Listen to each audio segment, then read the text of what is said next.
love me so much more than I could ever know. Your love is deeper than this world will ever show. And all of life's beauty shines around this moment now. The sky and the cliffs, they seem to change my life somehow. And I will never be the same, will never be the same. Whoa, I will never be the same, never be the same ever again. Well, here I am waiting, Lord, my life is just for you. Please unfold all the plans that you would have me do. And if all the world's just a breath and nothing's here to stay, then all of the love we feel will save us anyway. And I will never be the same, will never be the same. Whoa, I will never be the same, will never be the same ever again.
Hello and welcome to SDAQ&A presents Good News Fellowship. Great to have you here today. I have no special guest today. I just wanted us to gather together and to share some things in the chat, and I'm happy to even share the link where you can come on and join me and just share a bit of a testimonial as to why the gospel is good news. A lot of people talk about the theology and get involved in some deep discussions of agreement or disagreement. But I like our Good News Fellowship weekly program to focus on the good stuff, the stuff that isn't cluttered and doesn't clutter our minds with further confusion. It's good to see everyone here, and welcome. So I'm going to be bringing up some of the chat. In fact, I think I'm going to do something that we've started, overlay the chat, and something we've started recently, and we can get to have a bit of a chat and just get together, hang out together. But the theme today is a general discussion on what is the good news for you about the gospel. Great to see Moto Sapien watching. He is wonderful at often reminding us to define what the gospel is for us. And sometimes we'll be interviewing someone, and I can see him popping up in the chats saying, "Hey, well, what do they define the gospel as being?" And I'm often fascinated at the many different definitions that people have. So what does it mean to you? What is the actual definition of the gospel, and why is it good news? So I'm going to need your help today in the chat, and to share with me. Otherwise, it will be a very short program. It's been a big week in the world of Adventism, the general conference session, which is held once every 5 years, voted in a new president of the church. Ayrton Kohler has replaced Ted Wilson.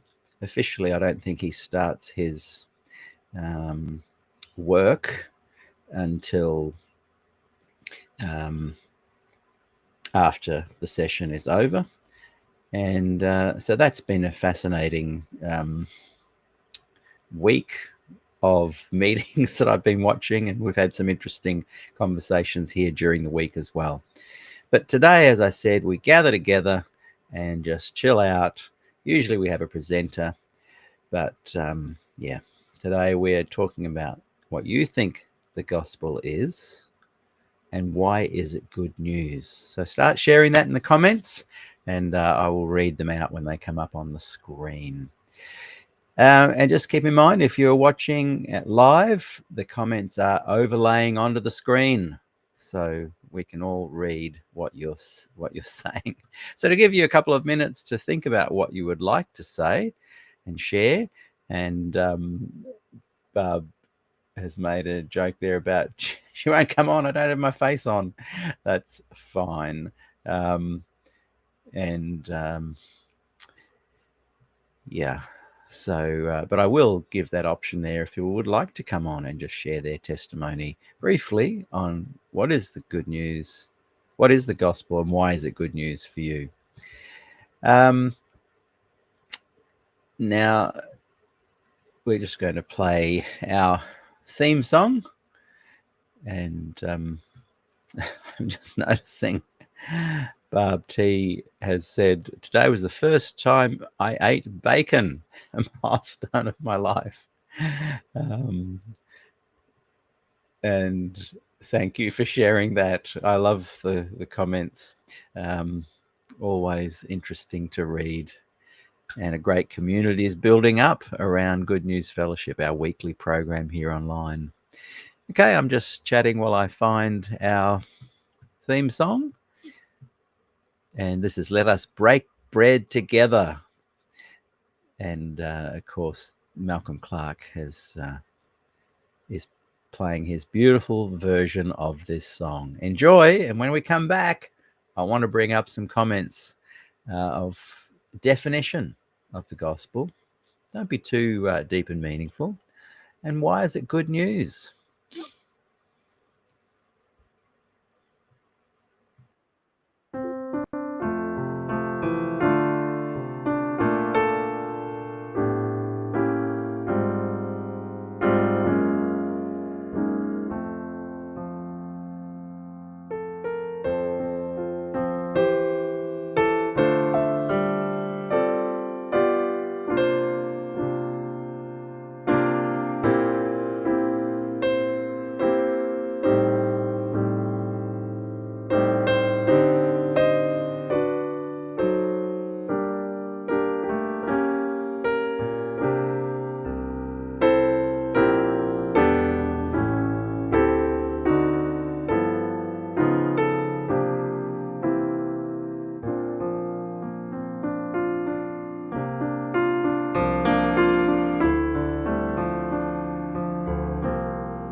Thank you there, Malcolm Clark, for that beautiful music. If you have some music that isn't recorded anywhere else online or released online and you'd like to share it here, please come and do so. You can play it live or you can send me a file. Now we're getting lots of definitions coming in. Thank you, Danny. And I think Moto Sapien there has got some stuff. I've put a link in the comments, in the chat. Why not click it and just come and join me? It'll be easier to quickly share it. We're not looking for a big debate or agree or disagree. If someone says something you disagree with today, just, bite your tongue. This is about sharing what you think the good news of the gospel is and what that gospel actually is. So, Danny, Moto Sapien, Andy Mack, who else have we got here that would like to come on? Lone Viking, Trail Rider. Click the link and come and join us, because I think I'm not going to be able to keep up with the chat. So Nikki Carlton is watching on Facebook. Click the link, guys. Come and join me and just briefly share your testimonial of what you believe the gospel actually is. Who's going to be first to come on the screen? Let's see. Boy, it's good to see you all here, by the way. Carrie, thank you for that. I need to get back to you, Carrie. That date, I think, worked. I just need to double check it and get back to you. Okay, so looks like I've got no takers at this stage for coming on, for clicking the link. It's in the Facebook chat. It's also here in the chat. So I'm going to read a couple first off. Here's Danny. And there's a few here that a few paragraphs we'll read. Thank you, Danny. These are not my words, but they are ones that helped change my life. The good news is we live in a war zone, and the father sent his son, cleverly disguised as a baby, behind enemy lines. In a daring rescue mission to free the prisoners of war, to free the hostages, to bring them back to live with the father so he can heal their broken hearts and bind their wounds. Thank you for that, Danny.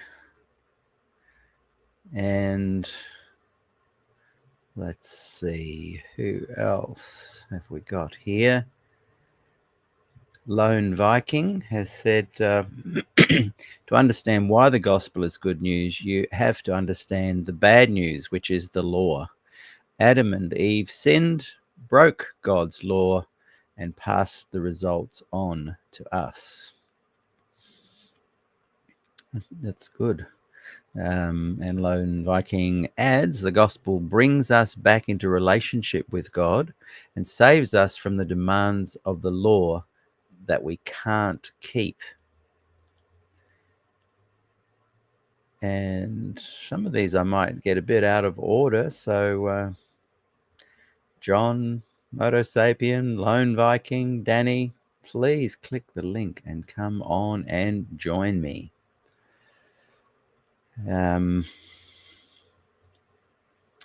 Trail Rider writes, Romans 1:16-17, for I am not ashamed of this good news about Christ. It is the power of God at work, saving everyone who believes, the Jew first and also the Gentile. And she adds, Romans 1:17, this good news tells us how God makes us right in his sight. This is accomplished from start to finish by faith. As the scripture says, it is through faith that a righteous person has life.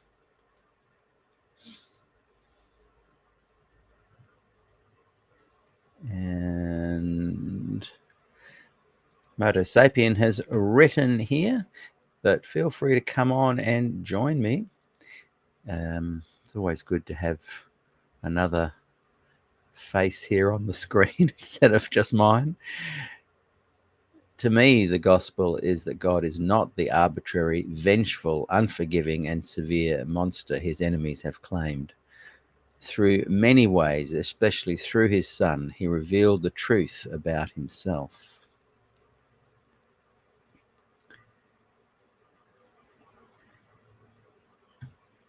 And T writes, the Father sent the Son to suffer,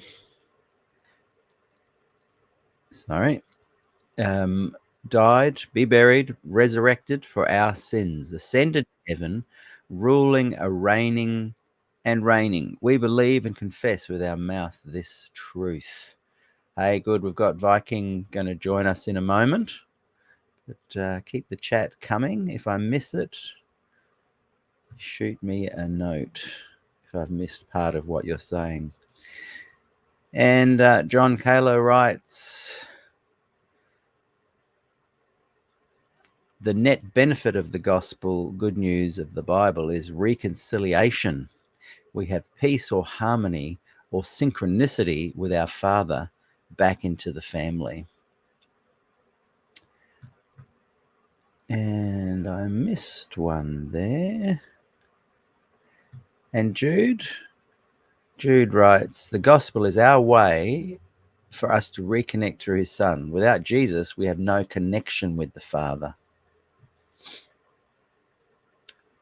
And I'm going to bring on Mr. Lone Viking. How are you, Lone Viking?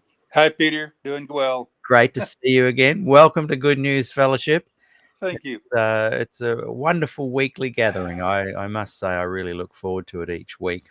Now, we've got our overlay going there. Just while you're just gathering your thoughts, just going to quickly read before they disappear off the screen. Nikki Carlton writes, the gospel is personal. It's a revelation of God's adoration and devotion to us. His revealing his feelings towards us individually. When he told me I was beautiful and that I really needed to believe it was a moment, it all changed. To realize I brought Jesus joy is quite something. To step into the conversation, the beginning of a relationship, to slowly accept his love is deep and covers all my past, present, and future. All my parts, the angry, the shame, the damage, the hurt, the pain, and all the cheekiness, the playfulness, the wisdom, and the fun, obviously, everything about me. The gospel is a healing, real truth, filled, tangible relationship with the God of the universe. Hey, and Frank Marandino is watching too. Frank, feel free to click that link and join us. We'll give one at a time this week. So come into the green room if anyone wants to just share briefly their definition and reason for saying it's good news. But Frank writes, go back to Romans 1:1-4 to get the content of and context maybe of Paul's gospel, and 1:16-17 start there or give the content. And 1 Corinthians also gives chapter 15 gives a big picture of Paul's gospel. It also helps to know what the term evangelion meant. Did I pronounce that correctly? In the first century empire as well as in the Old Testament, to get what the New Testament is saying. Yeah, good thought there, Frank. And feel free to come on now. So, Lone King, you've got a couple of minutes. Share what is the gospel and why is it good news? And then we're going to bring Danny on. Well, the gospel, very simply, is Christ does everything for us. As a Lutheran, at least, we believe that even our faith is awakened by him. Our free will is awakened by him to receive him. And he gives us everything that is needed. He gives us his gifts, his blessings, his justification. All of that is just provided to us. So we can relax. We can take a deep breath in. We don't have to constantly be trying to be perfect or to get ready for the end times because, well, look around you, what's going on. We don't have that frantic feeling about things. We just relax. He's the author and finisher of our faith. Yeah, I like that. I like that notion of taking that burden off your shoulders of of there used to be a time when piano teachers would sit there with a stick, and if the kids made a mistake, they'd whack them. Oh And yeah. so many people would give up playing music because of that. Hmm. So yeah, look, thanks for that. Anything else you want to add before we bring in Danny? No, I don't think so. Except that I mean, it truly is. It's good news. We are being reconciled to Him on a daily basis. The main thing is to abide in Him, stay in His Word, stay in the fellowship of a community of believers, and let Him work within your life. And sometimes that takes time. I like a sermon that my pastor just gave. He gave one on the slow work of God, and it was focused on things like how long it took for Nicodemus. There was a several month period before apparently he accepted Christ. Right. So it's the slow work of God. I Other like times that. not seen, but it's there. Yeah, the slow work, sometimes not seen, but it's there. It's Thank there. you, Lone Viking. Thanks for being You're a part welcome. of Good News Fellowship. I always love when I see you're here. Now, hopefully, if I kick you out, you'll still be able to watch the show. Oh yeah, Let's see. I'll leave and watch the show. See you soon. Thank you. Everyone Okay. give some Thanks, Pete. love and likes and comments there for Lone Viking. Good to see you. Now we've got Danny coming on to share, and fantastic to see Danny. How are you, Danny? Great to see you here at Good News Fellowship. Woohoo! Been a while. Yeah, welcome. So you already said the beginnings of what I shared. You did miss a little bit at the end, so I wanted to come on and read it again. Great. So these aren't my exact words, but when I heard this, it stuck with me. And it says what I was told, and what meant the most to me was when I was told the good news of the gospel is that I live in a war zone, and the Father sent His Son, cleverly disguised as a baby, behind enemy lines on a daring rescue mission to set free the prisoners of war, to free the hostages, and bring them back to live with the Father so He can heal their broken hearts and bind up all their wounds. And the good news is that rescued and redeemed hostage is you. It's me, it's you. And of course, I wouldn't be right without reading a Bible verse to go with that. And I just want to read from Isaiah 61. The Spirit of the Sovereign Lord is on me, because the Lord has anointed me to preach the good news to the poor. He sent me to bind up the brokenhearted, to proclaim freedom for the captives, to release from darkness the prisoners. And I thought that, to me, that's the simplest version of the good news. Of course, to someone that doesn't think that they have a broken heart or that they live in a war zone, they might not see that as good news. But for the world I live in, it's the best news ever. And somebody said to me once recently, earlier this year, when I was having a discussion on this, and I shared this with them, and they said, I don't really agree with you. The gospel I shared when I shared that with them was too much you focused, and I didn't put enough focus on Christ's sacrifice for us, even though it was vaguely in my points. The way I described the good news takes the focus off God too much. And I want to share what I said to them. And I just said to them, the gospel is you focused. It was all for you. It was all for us. There is no reason for God to send His Son except for you, because He loves you so much. God sees you, all of you, exactly as you are. The parts that are pleasant, the parts that can't be flushed far enough away from you. The word loves often trips people up, as we have but an imperfect example of love. But God not only loves you and me, but He likes us and He delights in us. And there was no other reason for Him to come other than for you and for me. And as who was it? Nikki said earlier, it's just amazing when you stop to think that we're actually that important to Him. We live in a world where often we're not important to anyone. So I don't think we always have a really good reference for understanding that we're actually that important to somebody. Yes. Yes. I love that idea that it's almost tailor-made for you personally. It's I can't believe I went my whole life without really understanding what it is that Tozer said. I'd never actually read any of his stuff till earlier this year. And when I read it, and I actually realized what he was saying between the lines, it just blew my mind. And I can't remember his exact words in the book I was reading, but he basically says, the Bible says clearly that nobody can come to God unless you're called. So that means that if you are seeking God in any capacity, God has called you, which means you are already held in the palm of his hand. And I thought, wow, I don't believe in the whole once saved, always saved. But to me, his words were saying that a true seeker is never lost. And that's different to the whole, you can do anything you want and you're saved forever. But a true seeker is never lost. And I had this discussion with someone last night about relationship. And I'm far from perfect at the whole relationship thing. In fact, I got to the end of my conversation last night with my progressive Adventist friend. And I was left thinking, oh my goodness, what if I'm wrong? I know it's all about relationship, but sometimes it's really hard to have a relationship with an invisible person.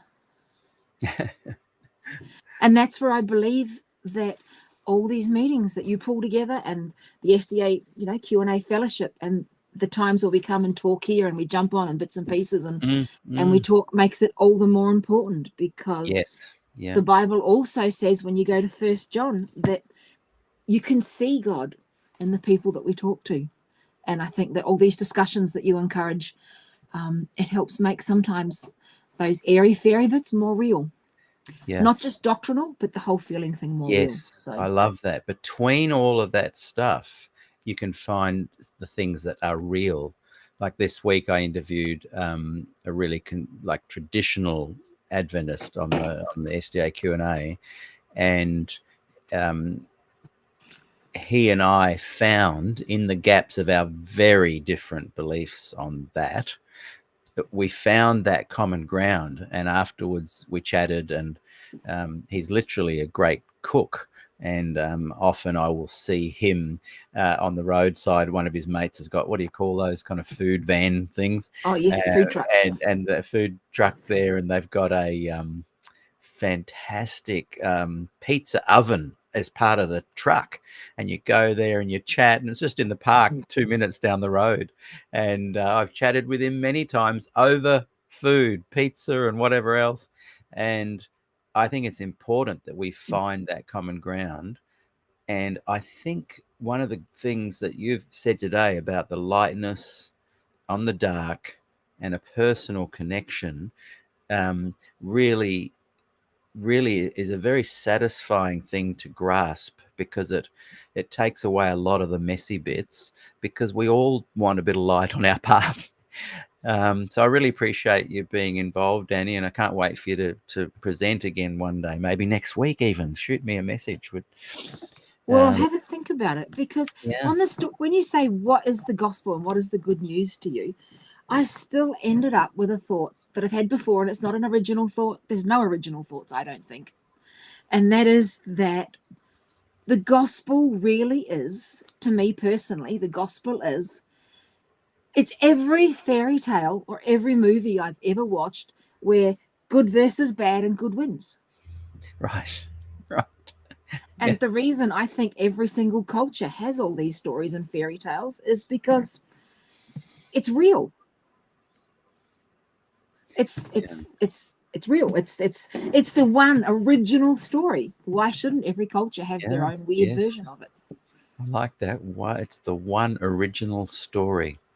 It makes sense to me that every culture should have their own, what people call fairy tale version of good versus evil and good wins, because isn't that the story of the Bible? Yeah. Well, thank you, Danny. I appreciate you jumping in and sharing today, and it's wonderful. And I think I'll unceremoniously boot you out, but go for it. Go back into the comments, join in the conversation, and consider next week. I think there's an open spot next week. I would love to have you presenting and expanding on some of these themes, because this weekly program, the Good News Fellowship, is all about that, the gathering together. What's good news? How does it apply? How do we make our lives better? How can we kind of share the burden with each other, So thank you for being a part of it. So see you soon. See you, Peter. And we've got Frank coming on now. And one thing I love about Frank Mirandino is that if ever I need to go, well, I want some source material and I want it in context. And Frank is fantastic at sharing that. Now, Frank, I don't think I can see you, but can I hear you? Can you hear me? I can hear you, yes. Yeah, I don't know why I don't have access to my camera here for some reason. I don't know what's going on there. Hi, Danny. How are you? But so it's just you and me again now, and Danny's Okay. back in the chat. She can hear you, Okay. and everyone can hear you, so that's all right. We'll go with just the audio. I love what you said there in the chat, where you were talking. I love how two things that I think you really bring to the table that I always really enjoy is actual source material. Bang. Go and check out 1 Corinthians 15. And then before that, you said, go back to Romans 1:1-4, and I think 16-17. I love that, but I also love how you then bring it into context. It's so easy to get lost in the milieu of how it has been passed on every generation, every couple of hundred years. There's a new take on it, and something in some ways, something comes along that blurs the lens from seeing the original context. And you've put a lot of time into studying that. So you bring to us, hey, go and check this out, check that out. But you bring to us a wonderful context to the whole gospel picture as well. And then thirdly, I think I said two things, but there's three. Thirdly, I can see how you apply that to your life as well. And so share with us some thoughts there, Frank. We've got a couple of minutes for each person today. Yeah. Well, I think in trying to get, well, what is the gospel? We're so used to wanting soundbite answers. And there isn't a soundbite for the gospel. If when you're going when to I say to you, hey, you got 2 minutes, Frank, it's probably not the best thing to say. Yeah. Well, yeah, especially for me, right? But if you're going to talk about it from a biblical perspective, I appreciate everybody talking about it from a personal perspective. But I've shared it before. A text guy named John Walton has written and said many times, the Bible's written for us, but not to us. Yes. And I think that's why I'm glad you've said it. It has to be personal as well, because that's about community. But you need to balance the two, is what I'm hearing you saying. So in light of the idea that the Bible was not written to us, the question for me starts with what did the gospel mean to the writers and the audiences that and you can get an Old Testament perspective on the word gospel, which in the Greek was euangelion, and you can get a New Testament perspective as you look at, well, what did these guys mean when they were using this term and speaking about this? And also within the New Testament, I'm a little bit familiar with, what did that word mean in the wider world, in Roman culture, because Rome had its gospel. And so when you start putting those pieces together, you start getting a more of a 3D picture of, okay, biblically, what was meant by the word gospel? What was the gospel message about? So if you start, let's say in the Old Testament, one of the places where you see the word gospel used a lot is in the last section of Isaiah from chapter 40 onwards. And you see things said like, you who bring good tidings, that's gospel, to Zion. Go up on a high mountain, you who bring good tidings to Jerusalem. Lift up your voice with a shout. Lift it up, do not be afraid. Say to the towns of Jerusalem, of Judah, here is your God. See, the sovereign Lord comes with power, and his arm rules for him. This is gospel. And it's in the context of Judah being in exile and coming back to the land and struggling and feeling the absence of Yahweh, of God.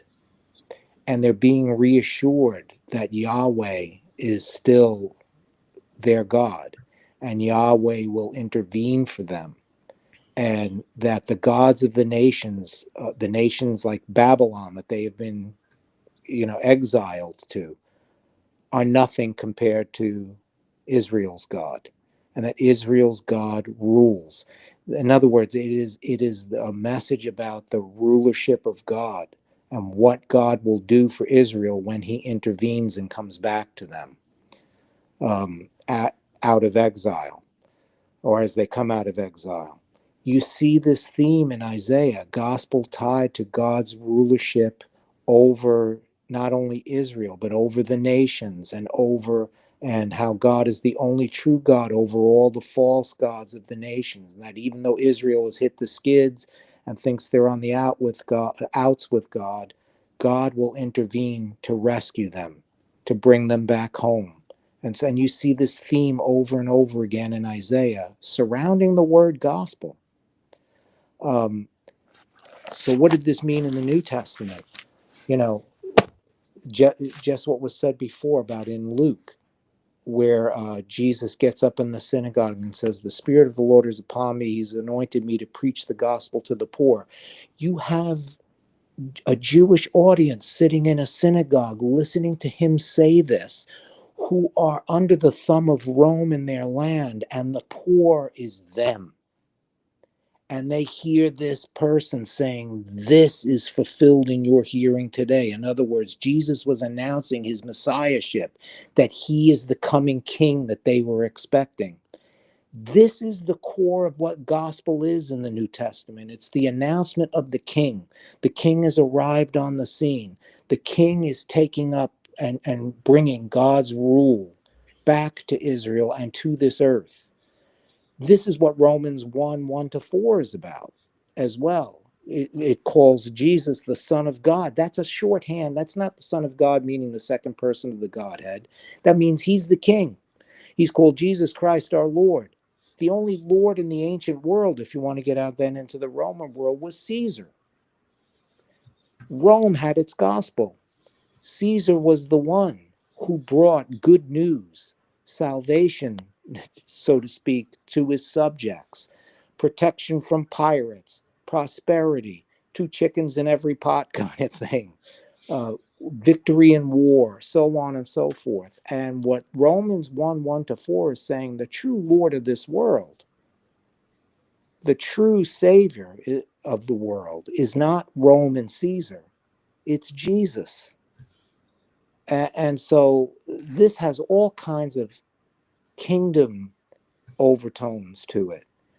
That is, while it includes our personal relationship with God, is bigger than our personal relationship with God.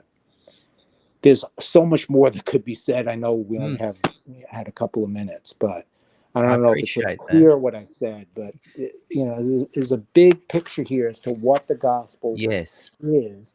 And it really was a royal announcement of the king has come. The king has come. And I think what I notice with doing particularly this show every week and the 2 other more robust kind of diverse conversations is that people fall into kind of, generally speaking, 2 categories. Those that kind of want to kind of know and see templates and a little bit more the structure of things, and other people who want to fall into the feeling kind of thing. And I think one thing I particularly want to have grow within the Good News Fellowship weekly program is a realization for people watching and listening that when someone says, let's look at the context and the good news is an announcement, that doesn't mean that the feelings and the personal sides are done away with. Some people, No. I think I did a show once where I said, I think I can't remember even what it was, that there are kind of 3 access points. One is thinking, one is feeling, and one is I can't remember the third one. And it's quite a big deal for me. I'm surprised I forget. But so they're about access points, and a lot of people need to have the access point of what you are sharing, and I'm hoping that people realize that that doesn't mean that the personal, the feely stuff is done away with. No, Other people not at access all. it. Some people access it just with feelings first, and then structural stuff forms later, and that's okay too. And we're not saying to them, because I don't think I'm. Yeah, I think I am more the thinking come in. As you and I have discussed, and I've discussed it on the show many times. My core go-to anchor is probably minus all of the feelings and just and minus the supernatural for my starting point. And Peter Mashenko is coming on a minute, and he's heard me prattle on about this too. And I say prattle in a self. I respect myself for feeling this. I don't see it as prattling as a waste of time, but for me, I have to very much have it as a concrete, simple, structural process that I can then build my feelings on. But for me to have lost my sense of self and identity, having left the Adventist Church, which is a bit of a quagmire of enmeshed, all sorts of stuff going on, I found it incredibly helpful when I would hear your message, because it came to me at a time when I was only looking at that structure. What's Jesus teaching? How do I apply that to my life? I don't want to look at anything else. Then, as I started, Peter Mashenko knows, Voice Life Fellowship and Good News Fellowship, I began to hear other people's thoughts on all of this stuff. And people like Nikki Carlton will talk about she accesses it via the feelings first. And so I'm able to sit back and go, well, my anchor platform starting point is the teachings of Jesus taken from the 4 Gospels. But I get to enjoy hearing Nikki speak, Danny speak, Emma speak, heaps of others, yourself speak, and I get to go, oh, okay, I can rise up from this now in different ways. I can rise up, and because the announcement that the King has arrived then is reflected in the community, and that the kingdom is here now, those core kind of base levels help you almost enjoy and rise up to the good news. I'm Well, not sure if and that makes all I sense. was going to add to that is the gospel announcement is the King has come, and he brings with him God's rule that brings deliverance, that brings life from the dead, that brings forgiveness, Yes, that brings reconciliation, that's good news for the poor. And we can go on and on. That doesn't look like the way this world is ordered. That doesn't that's right. wield power in the way this world does. And all I'm saying is that I hear what everyone else is saying, and I hear what you're saying. But if we care about what the Bible is saying as our touch point or our touchstone to then access everything else, or Yes, in other words, sometimes I think we view the Bible as something that's written directly to me, and it's not. that's right. We should care enough about it and respect it enough to take it on its own terms, see what it says, and then that can inform how we think of Jesus, how we think of God, how we relate to God, how we apply it to ourselves today. That's all, Yeah. which includes what is the gospel. Yeah. Oh, I really appreciate that, Frank. And I really think that we are building that kind of cohesive community here, where people who access things by feelings first are also enjoying the idea of, hey, well, let's have some fun and look at the theory. Like when in my life in general, playing music, I don't know if this was the same for you, but when I first started playing music, there was no theory. It was all working out notes and chords and sounds, and I was just total feeling it. But there came a time where I thought, hey, I'm actually really interested in the theory of music, and what is a pentatonic scale, and what are these modes? How do they work to that? And oh, these are keys, and how do they work? And what's a relative minor? But it was a joyous experience, and yet with the gospel, I've approached the total opposite. So, Mhm. look, there's plenty of different ways people access this, but I think if all of us are open to considering the many things on offer in a group where people are very diverse but are trying to find common ground, I think we can all really grow and learn and enjoy the journey together. So, thank you, Frank, for being a big part of that journey for us. I really appreciate it. Thank you. Yeah, thanks for including me. It's fun. And let's catch up soon and talk about family and how amazing that is. Sounds good. I'll Sounds good. I'll kick you out, and we'll bring All in right. Peter Mashenko. But please continue to offer some thoughts in the chat. Okay. And Peter Mashenko, how are you? Good to see you here today, and welcome. My friends, really great to see you. And well, Now, just for a bit of background for our viewers, everybody, Peter Mashenko is a very good friend of mine, long-term friend, and he is a co-founder of Voice Life Fellowship, which some of you have heard about. And it was really the group that I wanted to bring together that was only focused on the four Gospels and the teachings of Jesus.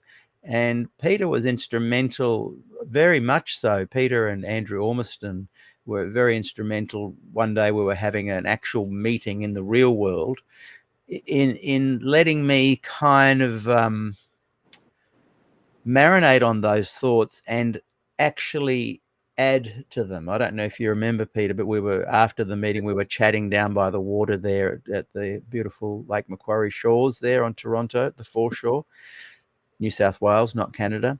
And we talked about how I felt that I was ready to begin adding on top of my basis. I've never let go of that basis. It's my anchor. I often return to that. Particularly when I get confused with all different theological aspects. But what happened is it became clear that meeting at the venue we were trying to meet, making it happen in the real world, wasn't really working. And the Voice Life Fellowship group online was working, but no, it wasn't gaining any traction.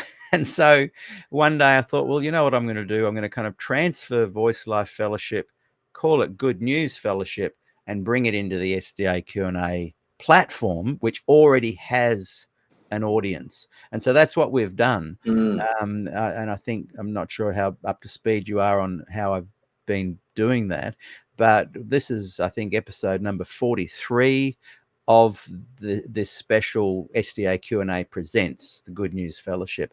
And we're building up a really wonderful community every week, 11:15 a.m. New South Wales time, where I kind of put the cares of the week aside and just focus on this good news, what it is, and how can the gospel be defined in all its myriad of complexities, as Frank was just saying, but also in ways that can actually increase abundance in your life and in community.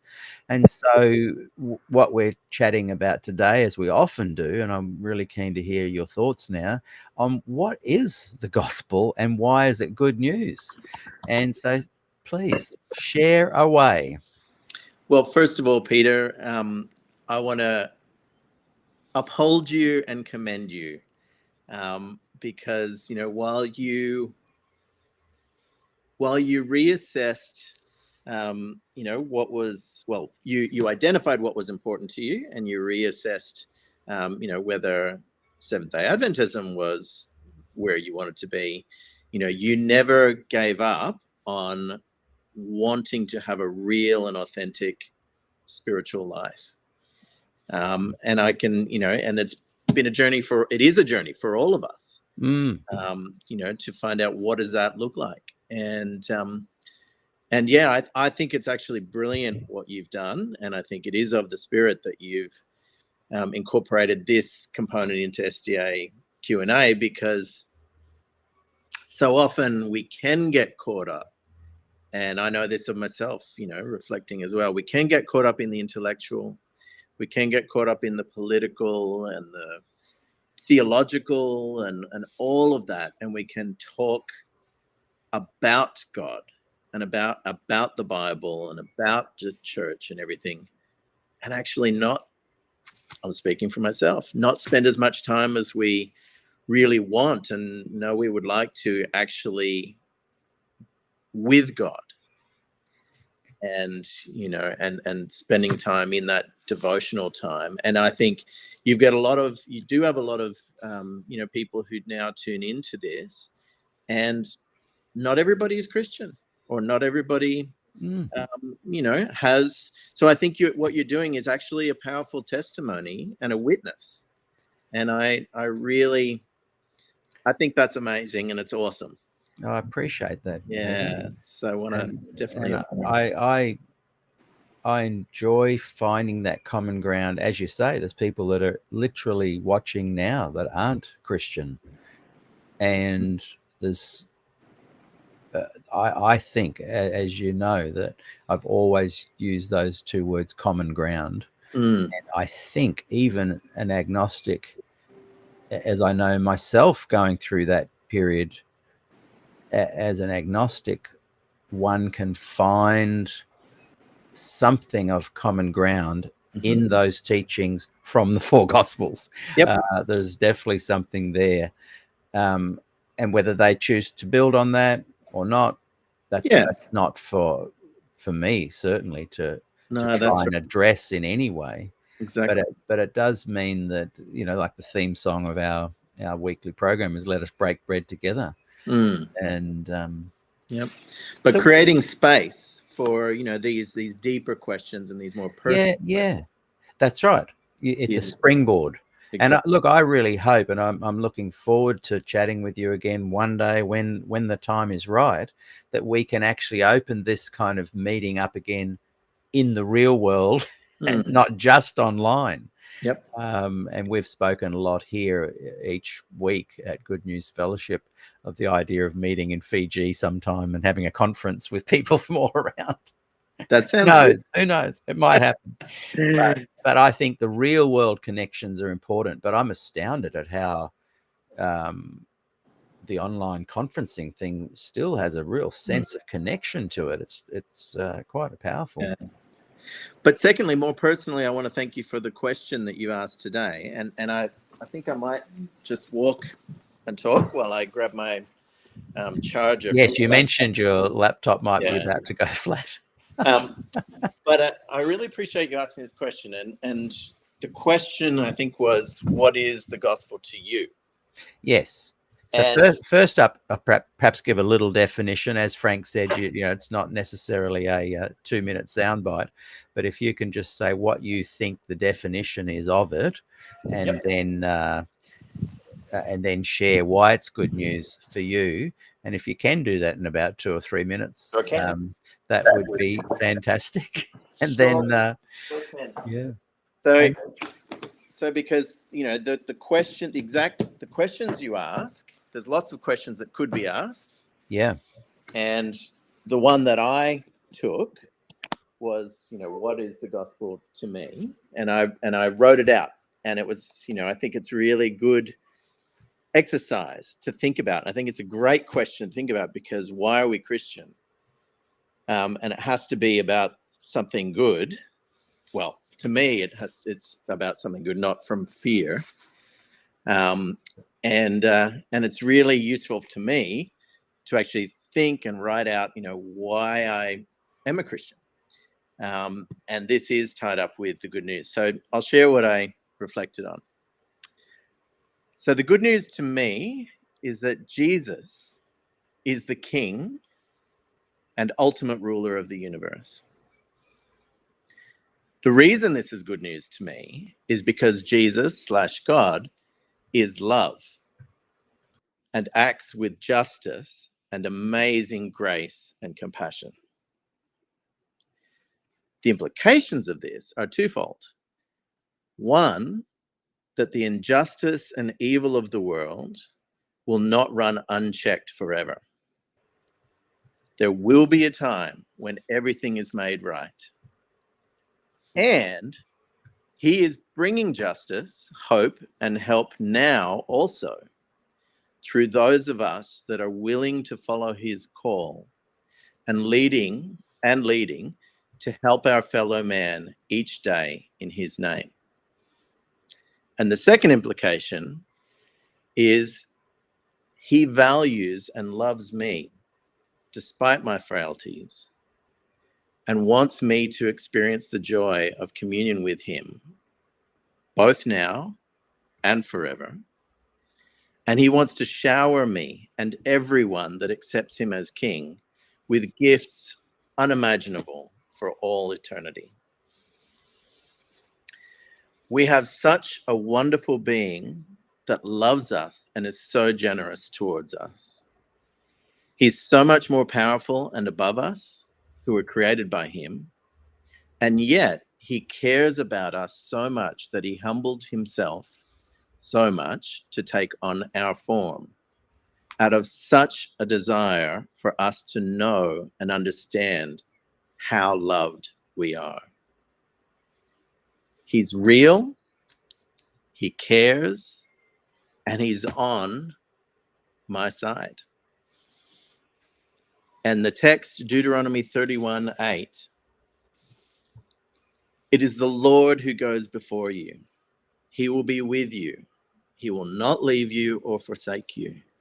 Do not fear or be dismayed. Seriously, Peter, how good is that? Yeah, that This is removal of fear. good news indeed. Yeah, yes, taking away the fear. Moto Sapien adds there, Peter M., solid point, not from fear. There is nothing to fear from God. Yeah.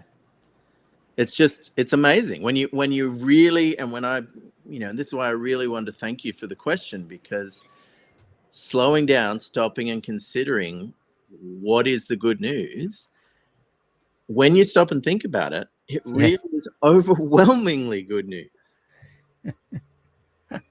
When you really think about it, it has such an impact on your heart. Yeah. So thank you, Peter. Thank you. Great to have you on the program and sharing that today. That's the stuff that stirs the joy within, doesn't it? It's that beautiful. It's often in community, and I think here we're all trying to support each other. Often supporting each other doesn't mean, right, we got to get on the phone and talk to them for an hour or two, or help out in some kind of way. Sometimes just sharing what you've shared, where the joy is stirred within us, that's the kind of support that we can bring, particularly in an online community.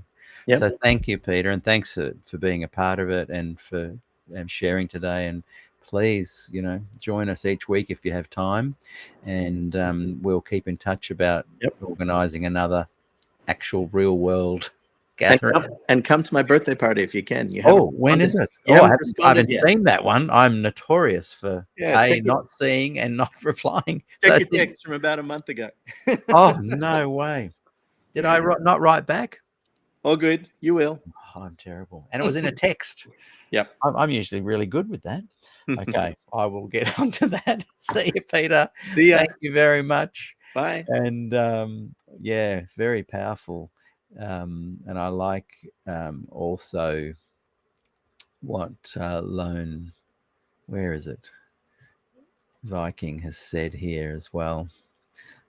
Am I still here? I guess for some reason. For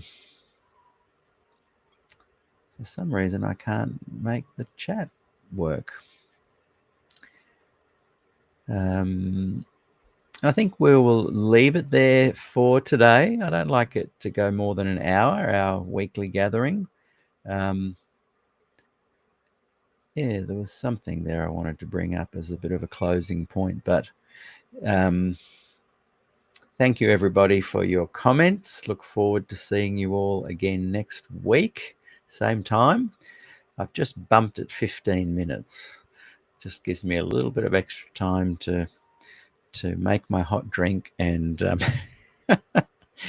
and just check that everything's okay with the girls and whatnot. So if you're in Australia, New South Wales, it's 11:15 that we start. And if it's in the US of A Pacific time, it is 6:15 p.m. And you can extrapolate all around the world, the other time zones there. So, yeah, actually what Jude has said is a really nice way to perhaps finish here today. And being a good listener without judgment and sharing each other's journeys in the faith brings encouragement and joy. That is so true, Jude. This without judgment thing is what I really hope that we all focus on. It's so easy to hear someone say something we don't understand or don't agree with, and it's easy to kind of push back. I do it all the time. I'm certainly not someone that you can see it every week. I fail this way, and it's not that you're necessarily being a judgy person, but it's easy to be triggered by something someone says and respond in an overly defensive way. So, yeah, being a good listener without judgment, sharing each other's journeys, this is what brings encouragement and joy. Thank you for that, Jude. And thank you, everybody, for watching today. If you've got a few coins you'd like to throw into my guitar case as I busk here each week, you can go to PayPal there.me/Peter Dixon Music. And yeah, that really does help. So I appreciate when people can throw, a couple of dollars. Incredible. I really appreciate that.